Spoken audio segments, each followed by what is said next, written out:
नमस्कार, आप देख रहे हैं बीबीसी राजस्थान और मैं हूं आपके साथ ईशा से।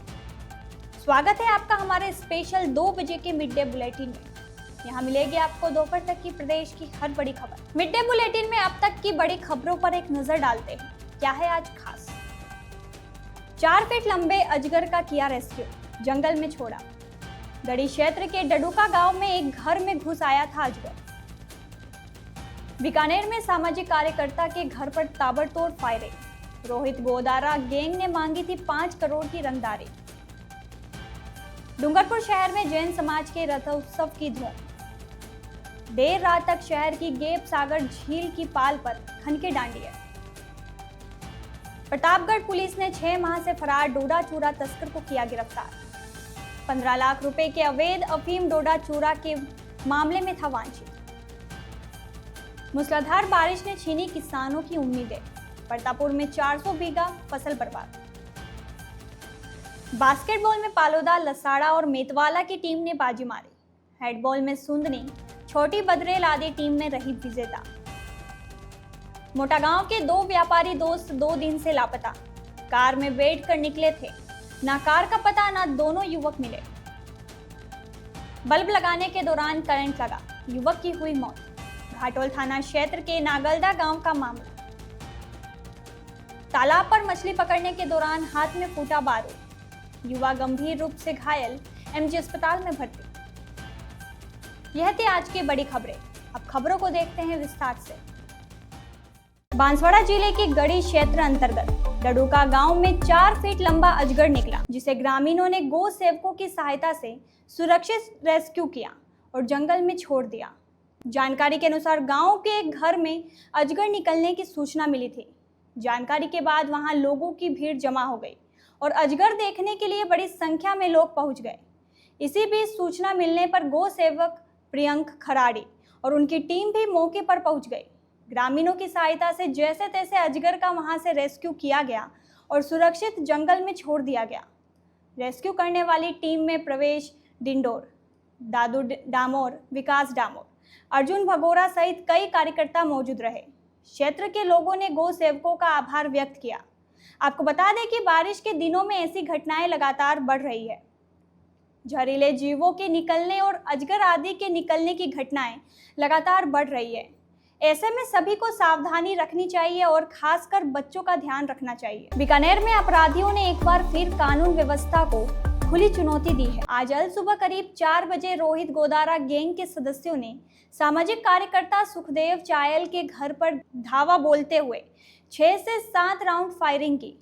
यह फायरिंग उस समय हुई जब 2 दिन पहले ही पुलिस ने इसी गैंग से जुड़े बदमाशों के पास से भारी मात्रा में हथियार बरामद किए थे।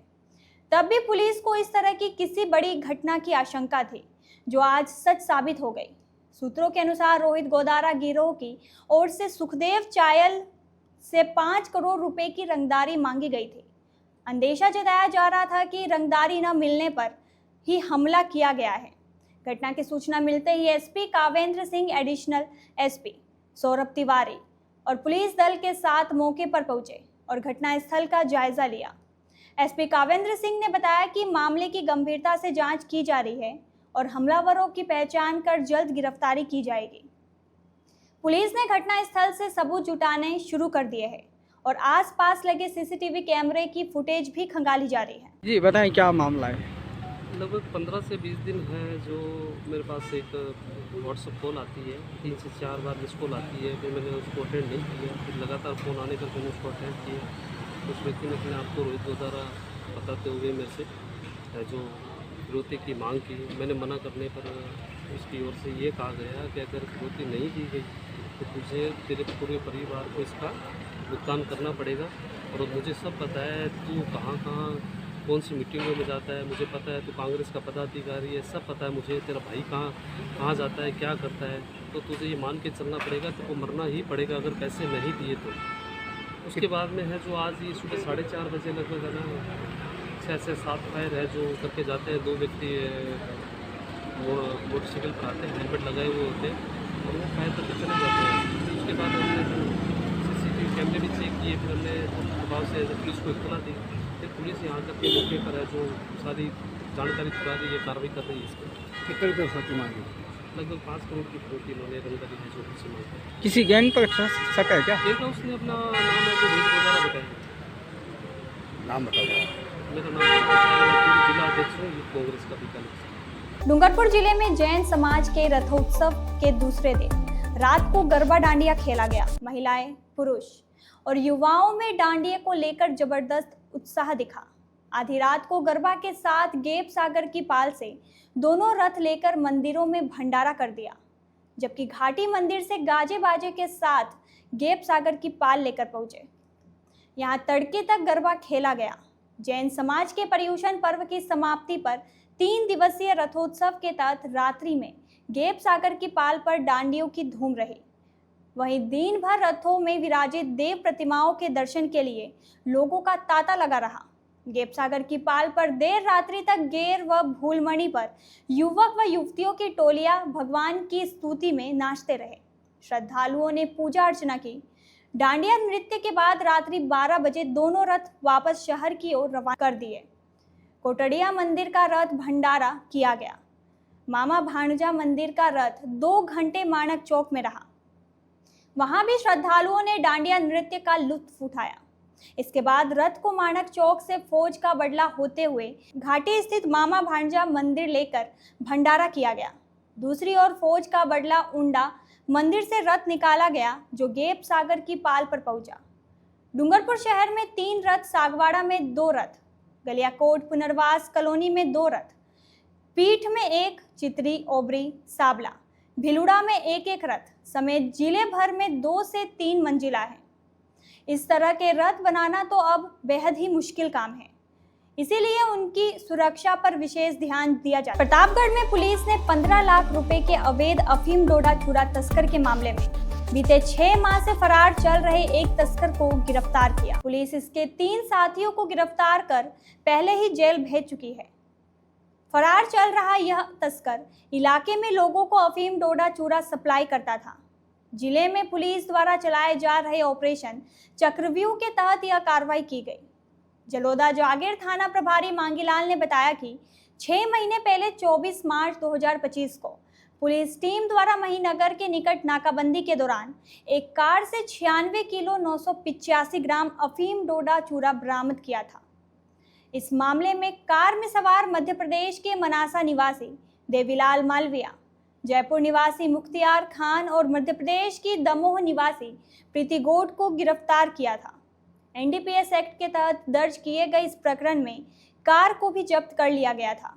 पूछताछ में सामने आया कि यह अफीम डोडा चूरा अचलपुरा निवासी दशरथ मीणा ने सप्लाई किया था। इस पर पुलिस दशरथ की तलाश कर रही थी, लेकिन वह हाथ नहीं आ रहा था। आज मुखबिर के जरिए मिली सूचना के आधार पर इसे गिरफ्तार कर लिया गया, जिससे पूछताछ की जा रही है। प्रतापपुर क्षेत्र में हुई मूसलाधार बारिश ने कहर बरपाया है, जिससे नदी नाले उफान पर है और जनजीवन अस्त व्यस्त हो गया है। सबसे बड़ा नुकसान खेरन का पाड़ा गांव में हुआ है, जहां सकुड़िया तालाब की पाल टूटने से पानी का सैलाब खेतों में घुस गया। इस विनाशकारी सैलाब ने किसानों की महीनों की मेहनत पर पानी फेर दिया। करीब 400 बीघा में खड़ी फसलें पूरी तरह बर्बाद हो गई, जिससे अन्नदाताओं की आंखों में आंसू आ गया है। जिन हाथों ने कड़ी धूप और बारिश में अपने खेतों को सींचा था, आज उन्हीं हाथों को अपनी बर्बाद होती फसलों को देखने के लिए मजबूर होना पड़ रहा है। फसलें जो किसान के लिए केवल अनाज ही नहीं, बल्कि उनके बच्चों का भविष्य, उनकी उम्मीदें और उनके सपनों का आधार थी, अब मिट्टी में मिल चुकी है। हर एक पौधा, हर एक बाली जो सुनहरी उम्मीद जगा रही थी, अब पानी और कीचड़ में डूबकर बेजान हो चुकी है। यह आपदा सिर्फ खेतों तक ही सीमित नहीं रही। भारी बारिश के चलते क्षेत्र में अब तक 54 कच्चे मकान ढह चुके हैं, जिससे कई परिवार बेघर हो गए हैं। हालांकि राहत की बात यह है कि इस त्रासदी में कोई जनहानि नहीं हुई, बावजूद इसके लोगों के सिर से छत छीन गई है। जिन घरों में खुशियां गूंजती थी, आज वहां केवल खालीपन है और निराशा है। गांवों में चारों ओर तबाही का मंजर है। सड़कें टूट गई है, पुलिया बह गई है और संपर्क मार्ग अवरुद्ध हो गए हैं। अब इन बेघर और बेबस लोगों को सरकारी मदद का इंतजार है, ताकि वे अपने जीवन को फिर से पटरी पर ला सके और अपनी टूटी हुई उम्मीदों को फिर से जोड़ सके। बीबीसी राजस्थान ग्राउंड जीरो पर जाकर किसानों और प्रभावित लोगों से उनका दर्द जाना। आप भी देखिए उनका दर्द। नमस्कार मित्रों, आप देख रहे हैं बीबीसी राजस्थान। इस वक्त हम बांसवाड़ा जिले के गढ़ी पंचायत समिति के खेरन के पाल्ला गांव में हैं। कुछ दिन पहले यहाँ पर तालाब की पाल टूटने से हजारों बीघों जो आगे तालाब के आगे खेत थे उनमें पूरा पानी भर गया। आप देख सकते हैं इस वक्त यहाँ पर पूरी खेत किस तरह से तबाह हो गए हैं। किसानों की सालों की मेहनत इस फसल को उगाने में जो लगी वो पूरी मेहनत यहाँ पर समाप्त हो गई है। आइए एक बार बात करते हैं गांव के किसानों से और गांव के कुछ लोगों से, वो इस बारे में क्या सोचते हैं। हमारे साथ गांव के गणमान्य मौजूद हैं। इस तालाब की पाल के टूटने से गांव को कितना नुकसान हुआ है? देखो, कम से कम 400 बीघा जमीन मान लो यहाँ से सेमलिया तालाब तक जी। और ये धान की खेती है, चावल की और सोयाबीन दोनों साइड के और बोले मतलब 400 बीघा अभी क्यों सभी काश्तकार आ गए क्या जी। तो इससे गांव को भी कोई नुकसान हुआ है, गांव के घरों को? देखो, ये इस लाइन में 5-6 कुएं हैं जी अभी। वो पानी से लगा, उसके अंदर की क्या वो सूखा होगा तब मालूम पड़ेगा। अभी फिलहाल तो आंख मीच के बैठे हैं सब जी। जब ये साफ होगा तब मालूम पड़ेगा कि क्या स्थिति है। ऐसा सामना कभी पहले भी इस गांव को करना पड़ा है? पहले मतलब 25 साल पहले, लेकिन उस टाइम तो क्या ग्रामीण खुद अपनी मेहनत से कर लेते थे। अब पराधीन हो गए। तो वर्तमान में आप मदद के लिए किस किस को आपने गुहार लगा दी है? अभी तो सभी विभागों को हमने लगाई है और पत्रकार, सभी पत्रकार भी आगे तक रिपोर्ट दिल्ली तक पहुंची है। तो उसका आपको क्या फायदा मिला? इतनी गुहार लगाने के बाद आपको क्या लगा कि उसके पीछे कितना काम हुआ है? अभी तो कुछ नहीं हुआ है, अभी तो बैठे हाथ जोड़ के उनका आशीर्वाद मिलेगा और सबका कल्याण होगा तो अच्छी बात है। हमारे साथ मौके पर भारतीय जनता पार्टी के जिला अध्यक्ष पूंजीलाल जी गायरी भी उपस्थित हैं। मौके पर इन्होंने देखा किस तरह से तालाब टूटा और गांव वालों का कितना नुकसान हुआ। गांव वालों से इन्होंने बात भी करी, गांव वालों ने इनसे मदद की गुहार भी लगाई है। आगे किस प्रकार से आप सहायता कर पाएंगे इन सभी की? देखो, ये सब ऊपर वाले की देन है। कुछ घटना ज्यादा होनी थी, कम में कुछ नुकसान जरूर हुआ है।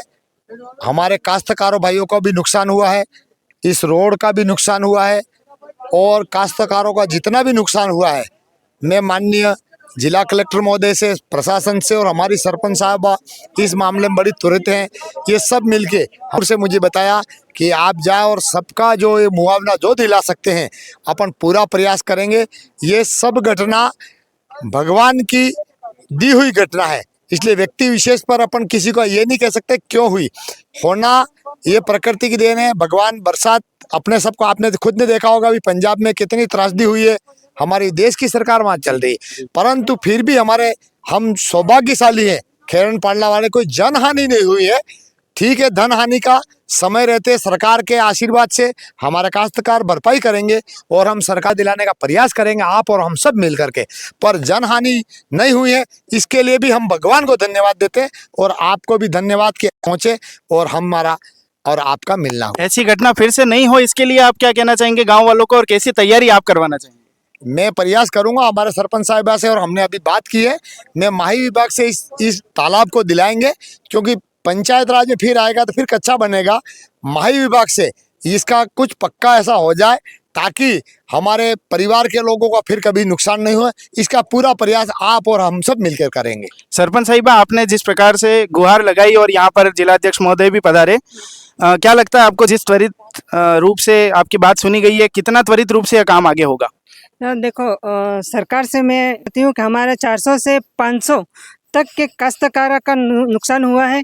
तो मैं सरकार से कहना चाहती हूँ कि हमारे सरकार से निवेदन करना चाहती हूँ कि हमारे काश्तकारों को लाभ मिले और उनको पूरा सहयोग मिले, क्योंकि वो फसल पूरी बर्बाद हो गई है हमारे काश्तकारों की, तो उनको पूरा का पूरा लाभ मिलना चाहिए। मैं यही आशा करती हूँ। जी, धन्यवाद। हमने जिस प्रकार से देखा, एक और किसान है जो हमसे बात करना चाहते हैं। जेतेंग भाई हमारे साथ हैं, क्या कहना चाहते हैं आप? मैं एम कहता हूँ कि ये तालाब टूटा न तो है ना, पहले के में गणपति उठा तेनी देखे मास्टर ने मैं कह दूँ जी कि ये ऊँटा को निकाल कर दो जी मजदूर तक ही कर दो और कहते हैं कि तुम जैसे भी लगा दो जी तो ये बावसी दीवा करी ने काला अलग करूंगा एम करी मतलब आपको पहले से ये अंदेशा था कि यहाँ पर ये ऐसा हादसा होने वाला है और आपने इस बारे में यहाँ पर बात भी करी, लेकिन इस बात को सुना नहीं गया, नहीं सुना गया, इस वजह से ये इतने बड़ा जो भी नुकसान आपका किसानों का हुआ है वो इस वजह से हुआ है। क्या कहना चाहेंगे आप? साहब मैं ये कहना चाह रही हूँ कि जैसे भी थी उनको ऑपरेटर नहीं था वहाँ पर, फोन नहीं उठाया उन्होंने, और हमने फोन भी किया था जैसे भी वालों को, लेकिन वो नहीं आ पाए मौके पे, इसलिए वो कुल मिलाकर बिल्कुल कुल मिलाकर के बात इतनी है कि गांव वालों का ये जो नुकसान हुआ है इसके लिए इन्होंने गुहार आगे तक लगाई है, गुहार पहुंच भी गई है और निश्चित रूप से भरपाई से छूटना नहीं चाहिए। बिल्कुल, और इनकी एक ही गुहार है कि हमारा जितना भी नुकसान हुआ है यह नुकसान की भरपाई सरकार द्वारा होनी चाहिए, जिसका पूरा आश्वासन यहाँ पर दिया गया है। जिला अध्यक्ष महोदय, कई मंडल अध्यक्ष और गाँव के लोगों ने इसका समर्थन किया है। जैसा कि आपको पता है कि इस बार जो बरसात है गत वर्ष की तुलना में, और जो एवरेज अपनी रेनफॉल है उससे थोड़ी ज़्यादा हुई है। सामान्यतः अपने 1000 mm के आसपास बारिश होती है, लेकिन इस बार का जो फिगर है कल तक का वो 1100 mm से ज़्यादा है। तो इसके संबंध में जो प्राथमिक सर्वे किया गया है और गिरदावरी का कार्य भी चल रहा है। गिरदावरी के साथ साथ फसल कटाई एक्सपेरिमेंट होते हैं, उनसे फाइनल अपने पास डाटा आता है कि वास्तव में कितने % खराब हुआ है, और उसी के अनुसार राज्य सरकार और जो प्रधानमंत्री फसल बीमा योजना है उसके तहत अगर कहीं पे भी खराबा है उसका भुगतान किया जाता है। ये प्रक्रिया अभी चल रही है। सर, कल किसानों ने ज्ञापन दिया था सर, इसके बारे में कुछ बताइए। कल किसान संघ की तरफ से उस प्रतिनिधि उपस्थित हुए थे। उनकी मुख्य जो मांगे हैं कि बरसात के मद्देनजर जो फसल खराब हुआ उसका सही तरीके से आकलन करके नियमानुसार किसानों को मुआवजा मिले, इस संबंध में उनके द्वारा ज्ञापन प्रस्तुत किया था। बांसवाड़ा जिले में गनोड़ा क्षेत्र के मेतवाला गांव में चल रही जिला स्तरीय बास्केटबॉल व हेडबॉल प्रतियोगिता का समापन हुआ। इस अवसर पर आयोजित समारोह में गढ़ी प्रधान कांता भील, उप प्रधान दशरथ सिंह, जिला परिषद सदस्य देवेंद्र त्रिवेदी, शिक्षा विभाग के अधिकारी व स्थानीय जनप्रतिनिधि अतिथि के रूप में मौजूद रहे। 4 सितंबर से शुरू हुई इस प्रतियोगिता में बारिश ने भी खलल डाला, लेकिन खिलाड़ियों ने अपना श्रेष्ठ प्रदर्शन दिया। विजेता खिलाड़ियों को पुरस्कार वितरित किए गए। इस अवसर पर अतिथियों ने युवाओं को मोबाइल से दूर रहने और मैदान में अपना दम दिखाने की बात कही। मातेश्वरी शिक्षण संस्थान के नवनीत दवे द्वारा सभी को ट्रॉफी दी गई। प्रतियोगिता में बास्केटबॉल अंडर 17 में राजकीय उच्च माध्यमिक विद्यालय पालोदा में प्रथम स्थान पर रही। इसी तरह 19 वर्ष छात्र वर्ग में लसाड़ा स्कूल प्रथम रही। छात्रा वर्ग 19 वर्ष सेंट पॉल भंडारिया और 17 वर्ष में मेतवाला की टीम ने बाजी मारी। हैंडबॉल 19 वर्ष छात्र वर्ग में छोटी बदरेल, 17 वर्ष छात्रा वर्ग में सूंदनी की टीम विजेता रही। 19 वर्ष छात्रा वर्ग में उम्मेद गढ़ी और 17 वर्ष में छात्रा वर्ग में सरेडी भिलान की टीम ने पहला स्थान पाया। इसके साथ ही सर्वश्रेष्ठ खिलाड़ियों का भी चुनाव किया गया। आयोजन में पूरे गांव में एकता दिखाते हुए प्रतियोगिता में पूरा सहयोग किया। बांसवाड़ा जिले की गनोड़ा तहसील अंतर्गत मोटा गांव से 2 युवक पिछले 2 दिनों से लापता है। दोनों युवक व्यापारी हैं और कार से निकले थे। अब उनके मोबाइल भी बंद है, ना कार का पता चल पा रहा है ना उन दोनों का। ऐसे में पूरे क्षेत्र में हंगामा मचा हुआ है। दरअसल मोटा गांव निवासी हर्षित पुत्र पूर्णा शंकर शर्मा और सुरेश सोनी पुत्र कन्हैयालाल सोनी दोनों 2 दिन से लापता है। बताया जा रहा है कि दोनों एक स्विफ्ट कार में निकले थे, उसके बाद कई जगह घूमे लेकिन वापस घर नहीं लौटे। दोनों के लापता होने की जानकारी मिलने के बाद मोटा गांव थाना पुलिस ने जांच शुरू की और आसपास के क्षेत्र में सीसीटीवी कैमरे खंगाले, लेकिन कोई सुराग नहीं मिला। बताया जा रहा है कि सोमवार रात 8 बजे के आसपास दोनों की लोकेशन साबला के पास पाई गई थी। वे साबला में एक दुकान पर उतरते हुए दिखाई दिए। इसके बाद आसपास के कई क्षेत्रों में तलाश की गई। हर्षित शर्मा ई मित्र की दुकान चलाते हैं और सुरेश सोनी किराना व कोल्ड ड्रिंक्स की दुकान चलाते हैं। दोनों के बीच काफ़ी समय से दोस्ती थी। जब रात तक भी नहीं पहुंचे तो ग्रामीण और परिजन थाने पहुंच गए और रिपोर्ट दी। मोटा गांव थाना अधिकारी राम सिंह पवार ने बताया कि दोनों की कॉल डिटेल निकाली गई है। इसके आधार पर सामने आया है कि वह पहले गढ़ी फिर परतापुर, वहां से बांसवाड़ा, सुंदनी, भीमपुर, भुवासा होते हुए वापस गनोड़ा आए। इसके बाद लोहारिया होते हुए पालोदा और लसाड़ा की तरफ गए। इसके बाद ही लोकेशन नहीं आ रही है। बताया जा रहा है कि करीब 126 किलोमीटर तक दोनों कार में घूमे थे। इस मामले में पुलिस कई एंगल से जांच कर रही है। दूसरी ओर हर्षित के भाई गगन शर्मा ने सुरेश सोनी के खिलाफ रिपोर्ट दी है और कहा कि सुरेश सोनी धोखे में रहकर उसके भाई को जबरदस्ती अपने साथ ले गया। इस बीच परिजनों का कहना है कि हर्षित के पिता ने उसे कॉल किया था और दोनों की बातचीत हुई थी। वहीं सुरेश ने भी अपनी पत्नी को कॉल करके आधे घंटे घर पर बात की। अब मामला पुलिस के पाले में है और पुलिस इसकी जांच कर रही है। थानाधिकारी राम सिंह का कहना है कि जल्द इस मामले में खुलासा किया जाएगा। बांसवाड़ा जिले के घाटोल थाना अंतर्गत नागलदा राठौड़ पाड़ा गांव में एक युवक की करंट लगने से मौत हो गई। बताया जा रहा है कि वह घर में बल्ब बदल रहा था, इस दौरान उसे करंट लग गया। परिजन उसे निजी वाहन से देर शाम एमजी अस्पताल लेकर पहुंचे, लेकिन यहां डॉक्टरों ने उसे मृत घोषित कर दिया। परिजनों ने बताया कि 30 वर्षीय पुंजीलाल पुत्र नारायण नीनामा अपने घर में खराब बल्ब को बदल रहा था। इसी दौरान उसे करंट लग गया। घटना की जानकारी मिलने पर पुलिस मौके पर पहुंची और शाम को एमजी अस्पताल की मोर्चरी में रखवाया। पुलिस ने परिजनों की मौजूदगी में पोस्टमार्टम के बाद शव उन्हें सौंप दिया है और मामले की जांच शुरू कर दी है। बांसवाड़ा जिले के मोटागांव थाना अंतर्गत गनोड़ा कस्बे के तालाब पर मछली पकड़ने गए एक युवक के हाथ में बारूद फट गया, जिससे वह गंभीर रूप से घायल हो गया। उसे एमजी अस्पताल में भर्ती कराया गया है। जानकारी के अनुसार पाडोली गोवर्धन निवासी राकेश पुत्र नानूराम गनोड़ा तालाब पर मछली पकड़ने गया था। इस दौरान वह अवैध रूप से बारूद का इस्तेमाल कर रहा था।